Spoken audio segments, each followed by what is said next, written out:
ರಾಷ್ಟ್ರೀಯ ವಿಜ್ಞಾನ ದಿನಾಚರಣೆಯ ಶುಭಾಶಯಗಳು. ಇಲ್ಲ, ಒಗ್ಗಟ್ಟಾಗಿ ಬರಲಿಲ್ಲ. ಇನ್ನೊಂದ್ಸಲ ಎಲ್ಲರಿಗೂ ರಾಷ್ಟ್ರೀಯ ವಿಜ್ಞಾನ ದಿನಾಚರಣೆಯ ಶುಭಾಶಯಗಳು. ನಾವಿವತ್ತು ಈ ಒಂದು ವಿಜ್ಞಾನ ದಿನಾಚರಣೆ ಆಚರಿಸ್ತಾ ಇದ್ದೀವಿ. ಇವತ್ತೆಲ್ಲನೂ ಕೂಡ ಸಾಕಷ್ಟು ಇವತ್ತೊಂದು ಈಗ ಸ್ಟೇಜ್ ಕಾರ್ಯಕ್ರಮ ನಡೀತಾ ಇದೆ. ಅದಾದ್ಮೇಲೆ ಪ್ರಾಯೋಗಿಕವಾಗಿ ನೀವು ಸ್ವತಃ ಸಿದ್ಧಪಡಿಸಿರುವಂಥ ಪ್ರಯೋಗಗಳಿರ್ಬೋದು, ಚಾರ್ಟ್ಗಳಿರ್ಬೋದು, ಆ ಒಂದು ಪುಟ್ಟ ಮ್ಯೂಸಿಯಂ ಕೂಡ ಇದೆ, ಹಳೆ ಕಾಲದ ವಸ್ತುಗಳ ಪುಟ್ಟ ಮ್ಯೂಸಿಯಂ. ಈ ಥರ ಹಲವಾರು ರೀತಿಯಲ್ಲಿ ಇವತ್ತು ನೀವು ಸಿದ್ಧರಾಗಿ ಬಂದಿದ್ದೀರಾ. ಇವತ್ತಿನ ವಿಶೇಷತೆ ಏನು? ರಾಷ್ಟ್ರೀಯ ವಿಜ್ಞಾನ ದಿನಾಚರಣೆಯನ್ನು ಯಾಕೆ ಆಚರಿಸ್ತಾ ಇದ್ದೀವಿ? ಈ ಥರ ಸಾಕಷ್ಟು ವಿಷಯಗಳನ್ನ ಆಲ್ರೆಡಿ ಸ್ಟೇಜ್ ಮೇಲಿರುವಂಥ ಗಣ್ಯರೆಲ್ಲರೂ ನಿಮಗೆ ಹೇಳಿದ್ದಾರೆ. ಅದರ ಜೊತೆಗೆ ನೋಡಿ, ನೊಬೆಲ್ ಪಾರಿತೋಷಕ ಅಂತ ಇದೆಯಲ್ಲ, ಇದನ್ನ CV ರಾಮನ್ ಅವರು ಮೊದಲನೇ ಭಾರತೀಯರಾಗಿ ಗಳಿಸ್ಕೊತಾರೆ. ಆ ಗಳಿಸ್ಕೋಬೇಕಾದ್ರೆ ಇದು ಯಾಕೆ ಇಷ್ಟೊಂದು ಮಹತ್ವಪೂರ್ಣ ಅಂದ್ರೆ, ಈಗ ನಾವು ಪ್ರಶಸ್ತಿಗಳು ಅಂತ ಏನೇನು ನಮಗೆ ಸಿಗ್ತಾ ಇದೆಯಲ್ಲ, ಆ ಪ್ರಶಸ್ತಿಗಳೆಲ್ಲ ಅತ್ಯುನ್ನತ ಪ್ರಶಸ್ತಿ ಯಾವುದು ಅಂದ್ರೆ ಅದು ನೊಬೆಲ್ ಪಾರಿತೋಷಕ. ಆ ನೊಬೆಲ್ ಪಾರಿತೋಷಕಕ್ಕೆ ಸಂಬಂಧಪಟ್ಟಂತೆ ಅವರು ರಾಮನ್ ಪರಿಣಾಮವನ್ನ, ಆ ಒಂದು ರಾಮನ್ ಎಫೆಕ್ಟ್ ಅಂತ ಏನು ಕರಿತಾ ಇದೀವಲ್ಲ, ಬೆಳಕಿನ ಚದುರುವಿಕೆಗೆ ಸಂಬಂಧಪಟ್ಟಂತೆ ಅವರು 1928 ಫೆಬ್ರವರಿ 28ಕ್ಕೆ ಆ ಒಂದು ಎಲ್ಲನೂ ಸಬ್ಮಿಟ್ ಮಾಡ್ತಾರೆ. ಅದಾದ್ಮೇಲೆ 1930ರಲ್ಲಿ ಅವರಿಗೆ ನೊಬೆಲ್ ಪಾರಿತೋಷಕ ದೊರಕುತ್ತೆ. ಆಮೇಲೆ ಅವ್ರಿಗೆ ಕಾನ್ಫಿಡೆನ್ಸ್, ಅವ್ರ ಬಗ್ಗೆ ಜೀವನ ಚರಿತ್ರೆ ಓದ್ತಾ ಹೋದಾಗ ಗೊತ್ತಾಗುತ್ತೆ, ಅವರು ಮುಂಚೆನೆ ಹೇಳ್ತಾ ಇದ್ರಂತೆ, ಇಲ್ಲ ನನಗೆ ನೊಬೆಲ್ ಪಾರಿತೋಷಕ ಬಂದೇ ಬರುತ್ತೆ ಅಂತ. ನಾವೆಲ್ಲರೂ ಕೂಡ ಆ ಥರ ಆಶಾದಾಯಕ ವ್ಯಕ್ತಿತ್ವ ಉಳ್ಳವರು ಆಗ್ಬೇಕಾಗಿರುತ್ತೆ. ಆತ್ಮೀಯ ವಿದ್ಯಾರ್ಥಿಗಳೇ, ನಾವು ಎಫರ್ಟ್ ಹಾಕ್ತೀವಿ ಎಲ್ಲ ಓಕೆ, ಆದ್ರೆ ಸ್ಟ್ರೈಟಾಗಿ ಕೂತ್ಕೊಂಡು ಎಲ್ಲರೂ ಸ್ಟ್ರೈಟಾಗಿ ಕೂತ್ಕೊಂಡು ಎಲ್ಲ ಪ್ರಯತ್ನಗಳನ್ನ ಹಾಕಿದ ಮೇಲೆ ನಮ್ಮ ಒಳಗೆ ಒಂದು ಆಶಾದಾಯಕ ಭಾವನೆಯನ್ನು ನಾವು ಹೊಂದಿರಬೇಕಾಗತ್ತೆ. ಅವರು ಪ್ರಶಸ್ತಿ ಬರೋದಕ್ಕಿಂತ ಮುಂಚಿತವಾಗಿ ಹೇಳ್ತಾ ಇದ್ರಂತೆ, ಇಲ್ಲ ನನಗೆ ಪ್ರಶಸ್ತಿ ಬಂದೇ ಬರುತ್ತೆ ಅಂತ. ಹಾಗಾದ್ರೆ ಅವರು ಅವರ ಕೆಲಸಗಳಲ್ಲಿ ಎಷ್ಟು ಆತ್ಮವಿಶ್ವಾಸ ಹೊಂದಿದ್ರು ಅನ್ನೋದನ್ನ ಇದರಲ್ಲಿ ಅರ್ಥ ಮಾಡ್ಕೊಳ್ತಾ ಹೋಗ್ಬೋದು. ಅಷ್ಟು ಪ್ರಾಮಾಣಿಕವಾಗಿ ಅವರ ಪ್ರಯತ್ನಗಳನ್ನು ಹಾಕ್ತಾ ಹೋದ್ರು ಅವರು. ಹೀಗೆ ಹಲವಾರು ವಿಜ್ಞಾನಿಗಳು ನಮಗೆ ಸಾಕಷ್ಟು ನಮ್ಮ ಪ್ರಪಂಚಕ್ಕೆ ಕೊಡುಗೆಗಳನ್ನ ಕೊಡ್ತಾ ಹೋಗಿದ್ದಾರೆ. ಇವೆಲ್ಲನೂ ಕೂಡ ನೀವು ಅಬ್ಸರ್ವ್ ಮಾಡ್ತಾ ಹೋದ್ರೆ ಇವೆಲ್ಲನೂ ದಿನನಿತ್ಯ ಜೀವನದಲ್ಲಿ ನಡೆಯುವಂತ ಒಂದು ಸಣ್ಣ ಸಣ್ಣ ವಿಷಯಗಳು ಅಂತ ಅನ್ಸುತ್ತೆ. ನೋಡಿ, ಇಲ್ಲೊಂದು ಮರ ನಿಂತಿದೆ. ನಾವು ಸ್ವಲ್ಪ ಹೊತ್ತು ನಿಂತ್ಕೊಂಡ್ರೆ ನಮ್ಗೆ ಸುಸ್ತಾಗುತ್ತೆ. ಮರಕ್ಕೆ ಯಾಕೆ ಸುಸ್ತಾಗ್ತಾ ಇಲ್ಲ? ಹಗಲು ರಾತ್ರಿ ಸಾಕಷ್ಟು ವರ್ಷಗಳ ಕಾಲ ನಿಂತೇ ಇದೆ. ನಿಮ್ಮ ಪೇರೆಂಟ್ಸ್ ಕೂಡ ಹೇಳ್ತಾರೆ, ನಾವು ಓದಬೇಕಾದ್ರೂ ಈ ಮರ ಇತ್ತು ಸಾರ್, ನಾವು ಕೂಡ ಇದಕ್ಕೆ ನೀರು ಹಾಕಿದೀವಿ ಅಂತ. ಹಾಗಾದ್ರೆ ಈ ಮರ ನಿಂತಿದೆ ಇಷ್ಟು ವರ್ಷಗಳ ಕಾಲ ಅಂದ್ರೆ ಅಲ್ಲೊಂದು ಸೈನ್ಸ್ ಇದೆ, ಅಲ್ಲೊಂದು ವಿಜ್ಞಾನ ಇದೆ. ಸರ್ ಕೂಡ ಹೇಳ್ತಾ ಇದ್ರು, ದಿನನಿತ್ಯ ನೀವು ಗಮನಿಸ್ತಾ ಹೋದಂಗೆ ಸಾಕಷ್ಟು ಸಣ್ಣ ಸಣ್ಣ ವಿಷಯಗಳನ್ನ ಏನ್ ಗಮನಿಸ್ತಾ ಇದ್ರು, ಎಲ್ಲ ಕಡೆನೂ ವಿಜ್ಞಾನ ಇದೆ. ಇದು ನೋಡಿ, ಈ ಮೈಕ್ ಏನ್ ಮಾತಾಡ್ತಾ ಇದೀನಿ, ಇದಕ್ಕೆ ಯಾವುದೇ ವೈರ್ ಕನೆಕ್ಷನ್ ಇಲ್ಲ, ಆದ್ರೂ ಕೂಡ ನಾನು ಮಾತಾಡುವಂಥದ್ದು ಈ ಸ್ಪೀಕರ್ ಅಲ್ಲಿ ಕೇಳಿಸ್ತಾ ಇದೆ. ವಿಜ್ಞಾನ ಇದೆ. ನಾನು ಮಾತಾಡ್ತಾ ಇರುವಂಥ ವಿಷಯ ನಿಮ್ಗೆ ಕೇಳಿಸ್ತಾ ಇದೆ, ಕೇಳಿಸುವಂಥ ವಿಷಯಗಳು ನಿಮ್ಗೆ ಅರ್ಥ ಆಗ್ತಾ ಇದೆ. ಇಲ್ಲೂ ಕೂಡ ವಿಜ್ಞಾನ ಇದೆ. ನೀವು ನೋಡುವಂಥ ದಿನನಿತ್ಯ ಬೆಳಗ್ಗೆ ಎದ್ದಾಗಿಂದ ರಾತ್ರಿ ಮಲಗುವಂಥ ನೋಡುವಂಥ ಪ್ರತಿಯೊಂದು ವಿಷಯದಲ್ಲೂ ವಿಜ್ಞಾನ ಇದೆ. ಒಬ್ರು ಮಲಗಿದ್ರು, ಮರದ ಹತ್ರ ಮಲಗಿದ್ರು, ಆ ಒಂದು ಮಾವಿನ ಮರದ ಹತ್ರ ಮಲಗಿದ್ರು. ಮಾವಿನ ಹಣ್ಣು ಅಥವಾ ಈ ಒಂದು ಆಪಲ್ ಮರ ಏನಿರುತ್ತೋ ಅದು ಬಿತ್ತು, ಹಣ್ಣು ಬಿತ್ತು. ಅವ್ರದ್ದು ಒಂದೇ ಯೋಚನೆ, ಹಣ್ಣು ಯಾಕೆ ಕೆಳಗೆ ಬಿತ್ತು, ಇಷ್ಟೇ ಯೋಚನೆ ಅವ್ರದ್ದು. ಆ ಹಣ್ಣು ಯಾಕೆ ಕೆಳಗೆ ಬಿತ್ತು ಅಂತ ಅವ್ರು ಯೋಚನೆ ಮಾಡ್ತಾ ಅಲ್ಲಿ ಅವ್ರು ಇನ್ನೇನು ಕಂಡಿಡಿಯಕ್ಕಾಯ್ತು. ಹಾಗಾದ್ರೆ ವಿಜ್ಞಾನಿಗಳು ಅಂತ ಏನೇನೆಲ್ಲ ನಾವು ಕರೆಸ್ಕೊಂತಾ ಇದಾರಲ್ಲ, ಅವರು ಸಣ್ಣದೊಂದು ಯೋಚನೆಯಿಂದ ಶುರುವಾಯ್ತು. ಯಾಕೆ ಹೀಗೆ ಅಂತ ಪ್ರಶ್ನೆ ಕೇಳಕ್ ಶುರು ಮಾಡಿದ್ರು. ನೀವು ಪಾಠ ಕೇಳಿಸ್ಕೋಬೇಕಾದ್ರೂ ಅಷ್ಟೇ, ಶಿಕ್ಷಕರಲ್ಲಿ ಯಾಕೆ ಇದು ಈ ತರ ಕೇಳಬೇಕು. ದಯವಿಟ್ಟು ಯಾವಾಗ ನೀವು ಯಾಕೆ ಅಂತ ಪ್ರಶ್ನಿಸೋಕೆ ಶುರು ಮಾಡ್ತಿರೋ ವಿದ್ಯಾರ್ಥಿಗಳು, ಬಾಲಕರ ಕಡೆ ನೋಡಿ, ಬಾಯ್ಸ್ ಈ ಕಡೆ ನೋಡಿ, ಅಲ್ಲೇನೋ ಸೌಂಡ್ ಕೇಳಿಸ್ತಾ ಇದೆ ನೋಡಿ. ಅದು ಕೂಡ ಅಷ್ಟೇನೆ, ಯಾರೋ ಇಬ್ರು ಬ್ರದರ್ಸ್ ಇದ್ರು, ಯಾಕೆ ಗಾಡಿಲಿ ಬರೀ ನಾವು ರೋಡಲ್ಲಿ ಓಡಾಡ್ತೀವಿ, ಅದಾದ್ಮೇಲೆ ಟ್ರ್ಯಾಕ್ ಮೇಲೆ ಟ್ರೈನ್ ಓಡಾಡ್ತವೆ, ಯಾಕೆ ಗಾಳಿಲಿ ಹಾರಕ್ಕಾಗಲ್ಲ ಅಂತ ಹೇಳಿದ್ರು. ಆಟೋಮ್ಯಾಟಿಕಲಿ ಆ ಸಂಶೋಧನೆ ಮಾಡ್ತಾ, ಆ ಪ್ರಯೋಗಗಳನ್ನ ಮಾಡ್ತಾ ಗಾಳಿಲೂ ಹಾರೋದನ್ನ ಕಂಡಿಡಿದ್ರು. ಏನದು ಹೋಗ್ತಾ ಇರೋದು? ವಿಮಾನ, ಹೆಲಿಕಾಪ್ಟರ್ಗಳು, ವಿಮಾನಗಳು, ಹೌದಲ್ವಾ? ಯಾರು ಕಂಡಿಡ್ದಿದ್ದು? ರೈಟ್ ಸಹೋದರರು, ರೈಟ್ ಬ್ರದರ್ಸ್ ಅದನ್ನ ಕಂಡಿಡಿದ್ರು. ಅಂದ್ರೆ ಯಾವಾಗ ನೀವು ಪ್ರಶ್ನಿಸೋ ಮನೋಭಾವವನ್ನ ಬೆಳೆಸ್ಕೋತಿರೋ, ಆಟೋಮ್ಯಾಟಿಕಲಿ ನಿಮ್ಮ ಒಳಗೆ ಆ ವಿಜ್ಞಾನ ಅನ್ನೋದು ಜಾಗೃತ ಆಗ್ತಾ ಹೋಗುತ್ತೆ. ಪ್ರತಿಯೊಂದು ಅಷ್ಟೇ, ನಮ್ಮ ದೇಹದ ಒಳಗಿರುವಂಥದ್ದು ಇರ್ಬೋದು, ಹೊರಗಿರುವಂಥದ್ದು ಇರ್ಬೋದು, ಪ್ರತಿಯೊಂದು ವಿಜ್ಞಾನ.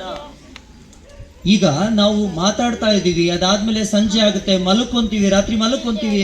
ಅದಾದ್ಮೇಲೂ ಕೂಡ ಯಾವುದೋ ಒಂದು ಕೆಲವು ಅಂಗಗಳು ವರ್ಕ್ ಮಾಡ್ತಾನೆ ಇರ್ತವೆ, ಯಾವುದೋ ಅಂಗ ಬಡಿತಾನೆ ಇರುತ್ತೆ. ಯಾವ್ದದು?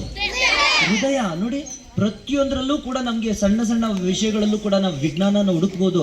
ಈವನ್ ನಾನು ಮಾತಾಡ್ತಾ ಇದ್ದೀನಲ್ಲ, ನಾನು ಮಾತಾಡಬೇಕಾದ್ರೂ ಕೂಡ ಕೆಲವೊಂದಿಷ್ಟು ಶಬ್ದಗಳು ಉಚ್ಚಾರಣೆ ಆಗ್ಬೇಕಾದ್ರೆ ಅದಕ್ಕೆ ಆದಂಥ ಒಂದು ಪ್ರಕ್ರಿಯೆ ಇದೆ, ಅದು ಕೂಡ ವಿಜ್ಞಾನನೇ. ಹಾಗಾದ್ರೆ ನೀವು ಬೆಳಗ್ಗೆ ಎದ್ದಾಗಿಂದ ರಾತ್ರಿ ಮಲಗೋವರೆಗೂ ಇರ್ಬೋದು, ಹುಟ್ಟದಾಗಿಂದ ಸಾಯೋವರೆಗೂ ಎಲ್ಲ ಕಡೆನೂ ಕೂಡ ವಿಜ್ಞಾನ ಇಲ್ಲದೆ ಪ್ರಪಂಚ ಇರೋದಕ್ಕೆ ಸಾಧ್ಯನೇ ಇಲ್ಲ. ಅಲ್ಲೆಲ್ಲಾದ್ರೂ ಕೂಡ ನಾವು ಕೆಲವೊಂದು ನಾವು ಗುರುತಿಸಿಲ್ಲದೆ ಇರ್ಬೋದು, ಆದ್ರೆ ವಿಜ್ಞಾನ ಅಂತೂ ಇದ್ದೇ ಇದೆ. ಇದೇ ತರ ನಾವು ನೋಡೋದಾದ್ರೆ ವಿಜ್ಞಾನದೊಳಗೂ ಕೂಡ ನಾವು ಸಾಕಷ್ಟು ಅಂಶಗಳನ್ನ ಗಮನಿಸ್ತಾ ಹೋಗ್ಬೋದು. ಒಮ್ಮೆ ಸಿ.ವಿ. ರಾಮನ್ ಅವರು ಸಾಕಷ್ಟು ಎಲ್ಲ ಕಡೆ ವರ್ಕ್ ಮಾಡ್ತಾ ಇರ್ತಾರೆ. ವರ್ಕ್ ಮಾಡಿ ಅವರು ರಿಟೈರ್ಡ್ ಆಗ್ತಾರೆ. ರಿಟೈರ್ಡ್ ಆಗಿ ಅಲ್ಲಿ ರಾಮನ್ ಇನ್ಸ್ಟಿಟ್ಯೂಟ್ ಅನ್ನ ಬೆಂಗಳೂರಲ್ಲಿ ಓಪನ್ ಮಾಡಿದಾಗ ಅವರಿಗೆ ಬೇರೆ ಬೇರೆ ವಿಜ್ಞಾನಿಗಳು ಬೇಕಲ್ಲ, ಹಾಗಾಗಿ ಅವರು ಇಂಟರ್ವ್ಯೂ ಕರೀತಾರೆ. ಇಂಟರ್ವ್ಯೂನ ಕರೆದಾಗ ಅಲ್ಲಿ ಅವ್ರು 3 ಪೋಸ್ಟ್ ಬೇಕಾಗಿರುತ್ತೆ. 5 ಜನ ಇಂಟರ್ವ್ಯೂಗೆ ಬರ್ತಾರೆ. ಬಟ್ ಎಲ್ಲ ಅವರು ಒಂದು ಬೇಸಿಕ್ ಪ್ರೋಸೆಸ್ ಎಲ್ಲ ಮುಗಿಸಿ ಫೈನಲ್ ಆಗಿ ಇಂಟರ್ವ್ಯೂ ಮಾಡ್ತಾರೆ. 5 ಜನಕ್ಕೂ ಇಂಟರ್ವ್ಯೂ ಮಾಡ್ತಾರೆ. ಬೇಕಾಗಿರೋದು ಎಷ್ಟು ಜನ ಮಾತ್ರ? 3 ಜನ ಮಾತ್ರ. 5 ಜನಕ್ಕೂ ಇಂಟರ್ವ್ಯೂ ಮಾಡಿದ್ರು. ಅದಾದ್ಮೇಲೆ 3 ಜನ ಸೆಲೆಕ್ಟ್ ಮಾಡಿದ್ರು. ಸೆಲೆಕ್ಟ್ ಮಾಡಿದಾದ್ಮೇಲೆ ಇನ್ನಿಬ್ಬರಿಗೆ ಹೇಳಿದ್ರು, ಇನ್ನಿಬ್ಬರಿಗೆ ನೋಡಪ್ಪ 3 ಜನ ಅಷ್ಟೇ ಬೇಕಾಗಿತ್ತು, 3 ಜನ ಸೆಲೆಕ್ಟ್ ಮಾಡ್ಕೊಂಡಿದೀವಿ, ಆಯ್ತು ಇನ್ನಿಬ್ಬರಿಗೆ ಇವ್ರು ಬಂದಿದ್ರಲ್ಲ ದೂರದಿಂದ, ಹಂಗಾಗಿ ಅವ್ರ ಖರ್ಚನ್ನ ಕೊಟ್ಟು ಕಳಿಸಿ ಅಂತ ಹೇಳಿ, ಹೋಗಬರೋ ಖರ್ಚನ್ನ ಕೊಟ್ಟು ಕಳಿಸಿ ಅಂತ ಹೇಳಿದ್ರು. ಯಾರು ಹೇಳಿದ್ದನ್ನ? ಸಿ.ವಿ. ರಾಮನ್ ಅವರು ಹೇಳಿದ್ರು. ಆಫೀಸ್ ಅಸಿಸ್ಟೆಂಟ್ ಹೇಳಿದ್ರು. ಆಯ್ತು ಅಂತ ಹೇಳಿ ಅವರು ಹೋಗಿ ಬರೋ ಖರ್ಚು ಎಷ್ಟು ಅಂತ ಹೇಳಿ ಕೇಳಿದ್ರು. ಅದಾದ್ಮೇಲೆ ಬಸ್ ಚಾರ್ಜ್ ಇರುತ್ತಲ್ಲ, ಆ ಇಬ್ರಿಗೂ ಚಾರ್ಜ್ ಅನ್ನ ಕೊಟ್ಟಾದ್ಮೇಲೆ ಸರಿ ಅಂತ ಹೇಳಿ ಇವ್ರ ಕೆಲಸಗಳನ್ನ ಮುಗಿಸ್ಕೊಂಡ್ರು. ರಾತ್ರಿ ಇವರು 8 ಗಂಟೆಗೆ ಆಫೀಸಿಂದ ಹೊರಗಡೆ ಬಂದು ನೋಡ್ತಾರೆ, ಯಾರೋ ಒಬ್ಬ ಹುಡುಗ ಅಲ್ಲಿ ನಿಂತಿರ್ತಾನೆ. ಯಾಕಪ್ಪ ಹಿಂಗ್ ನಿಂತಿದ್ಯಾ ಅಂತ ಕೇಳ್ತಾರೆ.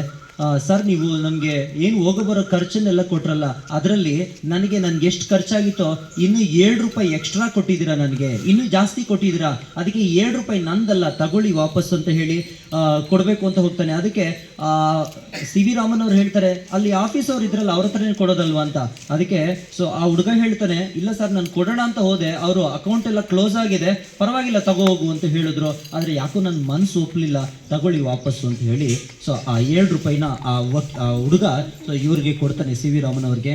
ಅವರು ತಗೊಂತಾರೆ, ಹೋಗ್ತಾ ಇರ್ತಾರೆ. ಹೋಗಿ ಒಂದು 10 ಹೆಜ್ಜೆ ಆದ್ಮೇಲೆ ವಾಪಸ್ ತಿರುಗಿ ನೋಡಿ, ಹೇ ಹುಡುಗ, ನೀನು ನಾಳೆ 10 ಗಂಟೆಗೆ ಬಂದು ನಾನು ಮತ್ತೆ ಆಫೀಸಲ್ಲಿ ಮೀಟ್ ಮಾಡು ಅಂತ. ಇವ್ರಿಗೆ ಆಲ್ರೆಡಿ ಗೊತ್ತಾಗಿದೆ 3 ಜನ ಅಪಾಯಿಂಟ್ ಮಾಡ್ಕೋಬೇಕಾಗಿತ್ತು, ಅಪಾಯಿಂಟ್ ಮಾಡ್ಕೊಂಡ್ಬಿಟ್ಟಿದ್ದಾರೆ. ಬಟ್ ರಾಮನ್ ಅವರು ಅಂದ್ರೆ ಅವಾಗ ಅಷ್ಟು ಪ್ರೀತಿ, ಹಂಗಾಗಿ ಅವ್ರೇನ್ ಮಾಡ್ತಾರೆ, ಆ ಹುಡುಗ ಏನ್ ಮಾಡ್ತಾನೆ, ಸರಿ ಇನ್ನೊಂದ್ಸಲ ಆಯ್ತು, ಇನ್ನೊಂದ್ಸಲ ಅವ್ರನ್ನ ನೋಡುವಂತ ಭಾಗ್ಯ ಸಿಗತ್ತಲ್ಲ ಅಂತ ಹೇಳಿ ನಾಳೆ ಬೆಳಗ್ಗೆ 10 ಗಂಟೆಗೆ ಅವ್ರ ಆಫೀಸಿಗೆ ಬರ್ತಾನೆ. ಆಫೀಸಿಗೆ ಬಂದ ಮೇಲೆ ಅವರು ನಿನಗೆ ಕೆಲಸ ಇದೆ ಅಂತ ಹೇಳ್ತಾರೆ. ಅವನಿಗೆ ಮತ್ತೆ ಡೌಟ್, ಯಾಕಂದ್ರೆ 3 ಪೋಸ್ಟ್ ಇದ್ದಿದ್ದು ಆಲ್ರೆಡಿ 3 ಪೋಸ್ಟ್ ಆಗಿತ್ತು, ಮತ್ತೆ ಕೆಲಸ ಇದೆ ಅಂತ ಹೇಳ್ತಿದ್ರಲ್ಲ, ಮತ್ತೆ ವಾಪಸ್ ಕೇಳ್ತಾನೆ. ಆ ವಾಪಸ್ ಕೇಳಿದಾಗ ಅವ್ರು ಹೇಳ್ತಾರೆ, ನೋಡಪ್ಪ, ನನ್ನ ಹತ್ರ ಇದ್ದಿದ್ದು ವರ್ಕ್ ಮಾಡೋದಕ್ಕೆ 3 ಪೋಸ್ಟು, ಆದರೆ ನಿನ್ನ ಹತ್ರ ಇದ್ದಿಲ್ಲ ಪ್ರಾಮಾಣಿಕತೆ. ಆ ಪ್ರಾಮಾಣಿಕತೆಗೆ ಒಂದು ಪೋಸ್ಟನ್ನು ನಾನು ಕ್ರಿಯೇಟ್ ಮಾಡಿದ್ದೀನಿ, ಹಂಗಾಗಿ ನೀನು ಕೆಲಸ ಮಾಡ್ಬೋದು ಇಲ್ಲಿ ಅಂತ ಹೇಳ್ತಾರೆ. ಆ ಹುಡುಗ ಬೇರೆ ಯಾರು ಅಲ್ಲ, ಆ ವ್ಯಕ್ತಿ ಬೇರೆ ಯಾರು ಅಲ್ಲ, ಅವರೇ ಸುಬ್ರಹ್ಮಣಿ ಚಂದ್ರಶೇಖರ್ ಅಂತ. ಮುಂದೊಂದು ದಿನ ಅವರೂ ಕೂಡ ನೊಬೆಲ್ ಪಾರಿತೋಷಕವನ್ನು ಪಡಿತಾರೆ. ಶ್ವೇತಕುಬ್ಜ ನಕ್ಷತ್ರಗಳ ವಿಷಯದಲ್ಲಿ ಅವರು ಕೂಡ ಸಂಶೋಧನೆ ಮಾಡಿ ನೊಬೆಲ್ ಪಾರಿತೋಷಕ ಪಡ್ಕೋತಾರೆ. ಅವರು ಒಂದು ಆರ್ಟಿಕಲ್ ಬರೀತಾರೆ, ಆ 7 ರೂಪಾಯಿ ನನ್ನ ಜೀವನದಲ್ಲಿ ಈ ಲೆವೆಲ್ವರೆಗೂ ಬಂದು ನಿಲ್ಲೋಕೆ ಹೆಲ್ಪ್ ಆಯಿತು ಅಂತ. ಅಂದರೆ ನಿಮ್ಮಲ್ಲಿ ಬೆಳೆಸ್ಕೊಳ್ಳುವಂಥ ಒಂದು ಸಣ್ಣ ಸಣ್ಣ ಗುಣಗಳು ಕೂಡ, ನಿಮ್ಮ ಒಳಗಿರುವಂಥ ಒಂದೊಂದು ಗುಣಗಳು ಕೂಡ ನಿಮ್ಮನ್ನ ದೊಡ್ಡ ಲೆವೆಲ್ಗೆ ತಲುಪಿಸ್ತವೆ. ಇಂಥ ಒಂದು ವಿಜ್ಞಾನಿಗಳ ಜೀವನದಲ್ಲೂ ಇಂಥವೆಲ್ಲ ನಡೀತವೆ ಅನ್ನೋದಾದರೆ ನಾವೆಲ್ಲರೂ ಕೂಡ ಅದನ್ನು ಅಳವಡಿಸ್ಕೊಳ್ಬೇಕಾಗತ್ತೆ. ವೈಜ್ಞಾನಿಕ ಮನೋಭಾವದ ಜೊತೆಗೆ ನಮ್ಮೊಳಗೆ ಒಂದು ಸತ್ಯವನ್ನು ನುಡಿಯೋದು, ಪ್ರಾಮಾಣಿಕತೆಯೂ ಕೂಡ ನಮ್ಮನ್ನ ದೊಡ್ಡ ದೊಡ್ಡ ಲೆವೆಲ್ಗೆ ರೀಚ್ ಮಾಡಿಸುತ್ತೆ ಅನ್ನೋದನ್ನ ನಾವು ಇದರಲ್ಲಿ ಅರ್ಥ ಮಾಡ್ಕೊಳ್ಬೋದು ಆತ್ಮೀಯ ವಿದ್ಯಾರ್ಥಿಗಳೇ. ಹಾಗಾದ್ರೆ ಇಂಥ ಒಂದು ಮಹನೀಯರು ಮಾಡಿದಂಥ ಸಾಧನೆಯ ದಿನದ ನೆನಪಿಗಾಗಿ ನಾವು ರಾಷ್ಟ್ರೀಯ ವಿಜ್ಞಾನ ದಿನಾಚರಣೆಯನ್ನು ಆಚರಿಸ್ತಾ ಇದ್ದೀವಿ. ನೀವೆಲ್ಲರೂ ಕೂಡ ಅಂತ ಒಂದು ವೈಜ್ಞಾನಿಕ ಮನೋಭಾವನ ಹೊಂದುತ್ತಾ ಇವತ್ತಿಗೆ ಇರುವಂಥ ಅಡ್ವಾನ್ಸ್ಡ್ ಲೆವೆಲಲ್ಲಿ ನೀವೆಲ್ಲರೂ ಬೆಳವಣಿಗೆ ಹೊಂದ್ತಾ ಇದ್ದೀರಾ. ನೀವೆಲ್ಲರೂ ಕೂಡ ಮುಂದೆ ದೊಡ್ಡ ದೊಡ್ಡ ವ್ಯಕ್ತಿಗಳಾಗಿ ಬೆಳೀಲಿ. ಇಂಥ ಒಂದು ಸಾಧಕರು ಎಲ್ಲ ಏನಿದಾರೋ ಅವರೆಲ್ಲರೂ ಕೂಡ ನಿಮ್ಗೆಲ್ರಿಗೂ ಸ್ಫೂರ್ತಿಯಾಗಲಿ. ಅದ್ರ ಜೊತೆಗೆ ಇನ್ನೊಬ್ಬರ ಬಗ್ಗೆ ಮಾತಾಡಲೇಬೇಕು. ಅವರು 113 ವರ್ಷಗಳ ಕಾಲ ಬದುಕಿದ್ರು. ಪದ್ಮಶ್ರೀ ಪ್ರಶಸ್ತಿ ಜೊತೆಗೆ ಹಲವಾರು ಪ್ರಶಸ್ತಿಗಳನ್ನ ಪಡ್ಕೊಂಡ್ರು. ಅವ್ರಿಗೆ ಮಕ್ಕಳಿರ್ಲಿಲ್ಲ. ಅವರ ತವರು ಮನೆ ಬಂದು ಅವ್ರು ಹುಟ್ಟಿದ್ದು ಬಂದು ಗುಬ್ಬಿ ತಾಲೂಕಲ್ಲಿ ಅವ್ರು ಹುಟ್ಟಿದ್ದು, ಗುಬ್ಬಿ ತಾಲೂಕಿನ ಒಂದು ಹಳ್ಳಿನಲ್ಲಿ. ಆದರೆ ಅವ್ರನ್ನ ಮದುವೆ ಮಾಡಿಕೊಟ್ಟಿದ್ದು ನೆಲಮಂಗ್ಲದ ಹತ್ರ ಒಂದು ಹಳ್ಳಿನಲ್ಲಿ ಮದುವೆ ಮಾಡಿಕೊಡ್ತಾರೆ. ಅವ್ರಿಗೆ ಮಕ್ಕಳಿಲ್ಲದೆ ಇರೋ ಕಾರಣ ಅವರು ಮರಗಳನ್ನೇ ಮಕ್ಕಳು ಅಂತ ಹೇಳಿ ಗಿಡ ಮರಗಳನ್ನ ಅವರು ಸಾಕ್ತಾ ಬರ್ತಾರೆ, ಗಿಡ ಮರಗಳನ್ನ ಬೆಳೆಸ್ತಾ ಬರ್ತಾರೆ. ಟೋಟಲ್ ಆಗಿ ಅವರು 80 ವರ್ಷಗಳಲ್ಲಿ 8,000 ಮರಗಳನ್ನ ಬೆಳೆಸಿ ಪೋಷಿಸಿದ್ದಾರೆ ಅಂತ ನಂಬ್ತೀರಾ? ಖಂಡಿತವಾಗ್ಲೂ ನಂಬಲೇಬೇಕು. 8,000 ಮರಗಳನ್ನ ಬೆಳೆಸಿ ಅವರು ಪೋಷಿಸಿದ್ದಾರೆ.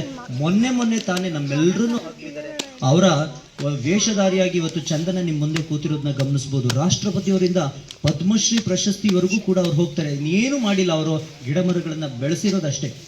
ಅಂದರೆ ಪರಿಸರವನ್ನು ಉಳಿಸುವಂಥದ್ದು ಕೂಡ ತುಂಬ ಇಂಪಾರ್ಟೆಂಟ್ ಆಗಿರುವಂಥ ಗುಣ ಆಗುತ್ತೆ. ಹಾಗಾಗಿ ನಾವೆಲ್ಲರೂ ಇದನ್ನು ಬೆಳೆಸ್ಕೊಳ್ತಾ ಇಂಥ ಒಂದು ರಾಷ್ಟ್ರೀಯ ವಿಜ್ಞಾನ ದಿನಾಚರಣೆ ಏನಿದೆಯೋ ವೈಜ್ಞಾನಿಕ ಮನೋಭಾವದ ಜೊತೆಗೆ ಮಾನವೀಯ ಮೌಲ್ಯಗಳು ಎಲ್ಲವನ್ನೂ ಬೆಳೆಸ್ಕೊಳ್ತಾ ನಾವು ಇನ್ನೊಬ್ಬರಿಗೆ ಉಪಕಾರಿ ಆಗ್ತಾ ನಮ್ಮ ಪರಿಸರವನ್ನು ಸಂರಕ್ಷಣೆ ಮಾಡೋ ನಿಟ್ಟಿನಲ್ಲಿ ನಾವೆಲ್ಲರೂ ಕೂಡ ಹೆಜ್ಜೆ ಇಡೋಣ ಅಂತ ಹೇಳ್ತಾ ಒಂದೆರಡು ಮಾತುಗಳಿಗೆ ಅವಕಾಶ ಕೊಟ್ಟಂಥ ನಿಮ್ಮೆಲ್ಲರಿಗೂ, ವೇದಿಕೆ ಮೇಲಿರುವಂಥ ಎಲ್ರಿಗೂ ವಂದಿಸ್ತಾ ನಾನು ಎರಡು ಮಾತುಗಳನ್ನ ಮುಗಿಸ್ತಾ ಇದ್ದೀನಿ. ಧನ್ಯವಾದಗಳು. Thank you.